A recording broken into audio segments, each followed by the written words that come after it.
Like to page the owner or driver of the Montero Sport with plate number RHH801. You are illegally parked on the runway.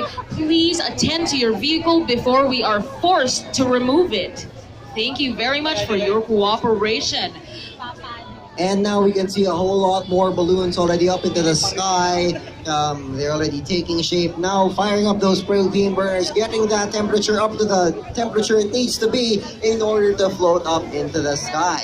And one of the things that they'll be doing today, ladies and gentlemen, is a competition amongst these balloons. That's right, they won't just be flying up into the sky and floating. Oh, nope. What they'll be doing is they'll have a little competition amongst themselves, something we call the hare and hound competition. Now let's explain the history of the hare and hound competition. This is originally a hunting game. Of course, the hunters would release a hare or a rabbit, let it hop off into the distance for a while, and then set out the hounds to chase its scent. Now we're going to be doing the balloonists version of this today. That's right. What will happen is that we are assigning one balloon to be the hare for today. That balloon will take off earlier than everybody else, and all the other balloons will give them a 1-minute head start before chasing after this. But as we did mention, balloons are not exactly able to control where they are, so the competition will have to be tweaked just a little bit. Of course, this competition will not be about who finishes the first. Alright, we've actually got different mechanics, just slightly different mechanics. The hare balloon will take off 1 minute early, stay up in the sky, go in whatever direction they feel like, and then once they land, they will set out a bright orange marker for the other balloons to attempt to hit. That's right, they don't necessarily need to land, but what they can do is they can just drop off a marker, and that marker will form an X mark where these other balloonists will also be able to have to drop their markers as close as possible to that target in order for them to win. So it's not really whoever is the first to the finish line wins, it's more of whoever is closest to the finish line wins.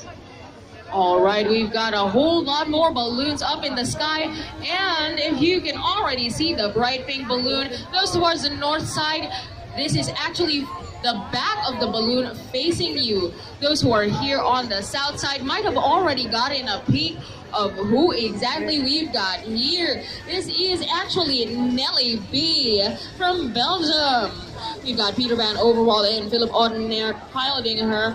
And of course, she loves smiling at the crowd.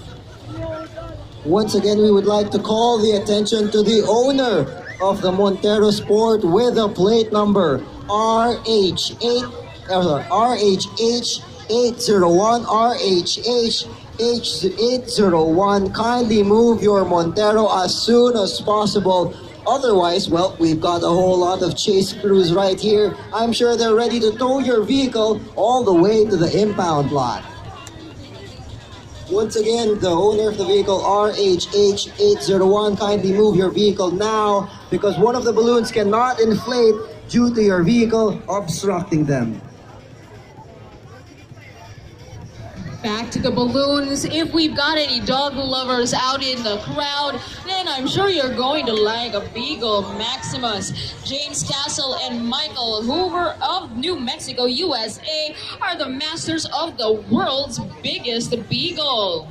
That's right, folks, and also that's not the only thing. That's not the only interesting character we have here today. Over there on the other side, you can see a familiar green face.